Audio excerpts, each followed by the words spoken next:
Hello दोस्तों, SSC GD 2025 के लिए जो भी स्टूडेंट तैयारी कर रहे हैं, तो आप सबकी कमेंट आ रही थी कि सुजीत भाई हमारा मैथ में स्कोर नहीं पड़ रहा है। जब भी हम मॉक टेस्ट लगाते हैं तो मॉक टेस्ट में मैथ की वजह से ही हमारा नंबर कम आते हैं। तो मैथ के लिए कुछ बता दीजिए, इंपॉर्टेंट चैप्टर बता दीजिए जिनसे क्वेश्चन आने की ज़्यादा संभावना रहती है। तो आज की वीडियो में आपको वही बताने वाला हूँ। तो मैं सबसे पहले एक बात और बता देता हूँ आपको। हमारा एक सीरीज चल रही है 60 दिन का चैलेंज सीरीज। अगर आप उस सीरीज से जुड़े हैं तो आपको बहुत ज़्यादा बेनिफिट हुआ होगा उस सीरीज से, क्योंकि उसकी मैं चैप्टर आपको टारगेट देता हूँ कि आज आपको इतना पढ़ना है, और उसकी पीडीएफ भी मैं आपको टेलीग्राम पर देता हूँ। तो मैथ के जो कुछ क्वेश्चन देता हूँ ना उस पीडीएफ में, वो सेलेक्टेड क्वेश्चन होते हैं जो कि उनकी बहुत ज़्यादा संभावना है कि उसी टाइप से उसी कॉन्सेप्ट का क्वेश्चन आपसे पूछा जाएगा। तो अगर आपने उस सीरीज से नहीं जुड़े तो आप जरूर जुड़ना। तो आज की वीडियो में हम 3 टाइप सीखेंगे जो कि हमारा स्कोर को इंक्रीज करेंगे। सबसे पहले तो मैं आपको बता दे रहा हूँ, अगर आपका मैथ बहुत ज़्यादा वीक है, आप 6 से 7 क्वेश्चन ही कर पाते हैं, तो आप 12 से 14 क्वेश्चन इजीली बना दोगे अगर उन 3 टाइप को आप अच्छे से फॉलो कर लोगे तो। पहला टाइप है, आपको मैं बता दूं, आपको स्क्रीन पर दिख रहे होंगे। पहले है कि हम चैप्टर जो है उन्हें सेलेक्ट करेंगे, कौन से चैप्टर से क्वेश्चन ज़्यादा आते हैं और इजी भी है, हमारे जल्दी समझ में आ जाएंगे। तो आपको स्क्रीन पर दिख रहे होंगे, ये 9 चैप्टर हैं जो कि मैंने पहले भी बता दिए थे आपको। ये 9 चैप्टर हैं, इन 9 चैप्टर को आप बारी-बारी से अच्छे से कवर कर लोगे। इसकी पीडीएफ भी मैंने टेलीग्राम पर डाल ही रखी है सभी चैप्टर की। उन चैप्टर में क्या है कि जितने भी क्वेश्चन है ना वो सिलेक्टेड क्वेश्चन है। उन क्वेश्चन को आप बार-बार कर लोगे ना, 3-4 बार कर लोगे तो आप उनके कॉन्सेप्ट को अच्छे से सीख जाओगे, और अगर उन क्वेश्चन के कॉन्सेप्ट भी क्वेश्चन आए आपको तो आराम से बना दोगे। बहुत उम्मीद है कि उसी कॉन्सेप्ट से आएंगे, क्योंकि वो बहुत छांट के क्वेश्चन डाले हैं मैंने उस वीडियो में। तो आप 9 चैप्टर तो आपको ये क्लियर करने हैं, ठीक है। पहला टाइप ये हो गया। अब दूसरा टाइप ये है कि आपको लगाना मॉक टेस्ट।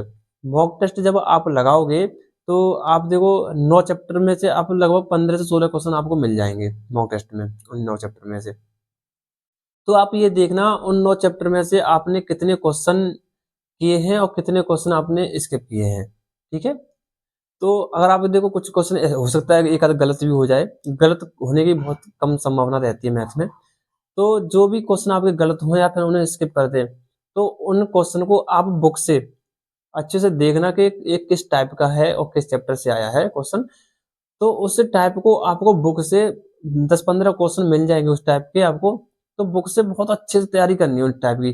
अगली बार जब मॉक टेस्ट लगाएंगे तो उस टाइप का क्वेश्चन आएगा, आपको आपको खुद से प्रॉमिस करना होगा कि अगली बार को जो क्वेश्चन आएगा जो मेरे से आज छूटा है या मेरे से गलत हुआ है, तो मेरा वो अगले बार गलत नहीं होगा। मैं खुद से प्रॉमिस कर रहा हूँ ये बात।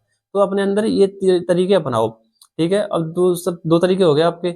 और आपका तीसरा टाइप जो है मैं आपको बताने वाला हूँ, वो तीसरा तीसरा टाइप आपकी स्पीड बढ़ाएगा और आपको क्वेश्चन समझने की शक्ति भी बढ़ाएगा आपके अंदर। जो तीसरा टाइप है, वो तीसरा टाइप ये है कि आप कोई भी एक बुक लेना जो कि एक पतली बुक हो, उसमें हर एक चैप्टर के 30-35-40 क्वेश्चन आपको मिल जाए। ऐसी बुक आपके पास होगी जो एसएससी जीडी की है, आपके कॉम्बो बुक अंक सर वाली।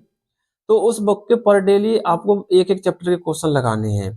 और ये मत सोचना कि मुझे कि 10 मिनट में सॉल्व कर देने हैं, नहीं। जब भी आपको 1 घंटा लग जाए, 1.5 घंटा लग जाए, लेकिन आपको करने उस तरीके से हैं कि कॉन्सेप्ट जब आप सॉल्व कर रहे हैं क्वेश्चन को, तो कॉन्सेप्ट आपके दिमाग में घुसना चाहिए कि हाँ ये इस कॉन्सेप्ट पे सवाल है। अगली बार को ये क्वेश्चन मुझे कहीं भी दिखेगा तो मैं इसे कर लूंगा। उस तरीके से सॉल्व करना अच्छे से समझ करके, और डेली एक एक चैप्टर उठाइएगा। तो आपका, मैं गारंटी ले रहा हूँ कि आपकी स्पीड भी बढ़ेगी इन 3 टाइप से, और आपका स्कोर भी बढ़ेगा। मेहनत आपको करनी है। बिना मेहनत करे सिलेक्शन नहीं होता। आप ये बात अपने जहन में बैठा लीजिए। अगर आप ये सोच रहे होंगे कि मैथ में मैं 20 में से 20 कर दूंगा, तो ऐसा पॉसिबल नहीं है, क्योंकि अब ज़्यादा समय नहीं है। अब तो ये वो समय है कि जो प्रैक्टिस और रिवीजन किया जा सकता है समय पे, लेकिन आपको बस सिलेबस के अकॉर्डिंग समझाया जा रहा है, ठीक है। तो आप इस वीडियो में आगे बढ़ने से पहले मैं आपको बता दूं एसएससी जीडी की बेस्ट बुक के बारे में जो चक्सू की है। और ये बुक आपको इसके अंदर दिख रही होगी, मैथ की बुक। अगर इसमें प्रीवियस क्वेश्चन पेपर सभी दिए हुए हैं, जैसे आपको इसके अंदर दिख रहे होंगे। किसी भी चैप्टर के हर चैप्टर के प्रीवियस क्वेश्चन पेपर है, जिनसे आपकी तैयारी बहुत अच्छे से हो सकती है। और साथ ही मैं बात करूँ मैथ की होगी और रीजनिंग की बुक की, रीजनिंग बुक है, इसमें रीजनिंग की आपको दिख रही होगी इसके पर। और जैसा कि आपको देखा है, और इसमें अगर मैं इसको ओपन करके भी आपको दिखाऊं तो इसमें प्रीवियस क्वेश्चन पेपर सभी आपको इसके अंदर दिख रहे होंगे। तो साथ ही अगर आप इसका कॉम्बो बुक सेट लेना चाहते हैं तो आपको इसका लिंक डिस्क्रिप्शन बॉक्स में मिल जाएगा, जिसमें आपको हिंदी, जीएस, रीजनिंग, मैथ सभी एक साथ मिल जाएगी। आप अगर इस बुक को लेना चाहते हैं तो डिस्क्रिप्शन में जाके इस बुक को परचेज कर लीजिएगा, ठीक है। देखो 20 में से 20 स्कोर करने के लिए कम से कम 6 महीने की तैयारी चाहिए और अच्छे से 3-4 बार मैथ हो जाना चाहिए अपना, तब जाके कहीं कंप्लीट होता है मैथ, तब उसके कॉन्सेप्ट हमारे दिमाग में घुसते हैं, तब स्कोर बढ़ पाता है। तो आप वो 12 से 14 क्वेश्चन आपके बन जाएं और आप रीजनिंग, हिंदी और जीएस में एक अच्छा स्कोर कर लेना, तो आपको सिलेक्शन हो जाएगा, ठीक है। तो अगर आपको और भी कोई डाउट हो तो आप बताना मुझे, और इन 3 जो तरीके बताए उन्हें अच्छे से फॉलो कर लेना, आपका स्कोर बढ़ जाएगा। देखो मेहनत करोगे तभी स्कोर बढ़ेगा, बिना मेहनत के स्कोर नहीं बढ़ता है, आप ये बात अपने दिमाग में बैठा लीजिएगा। तो आज के लिए इतना ही, धन्यवाद।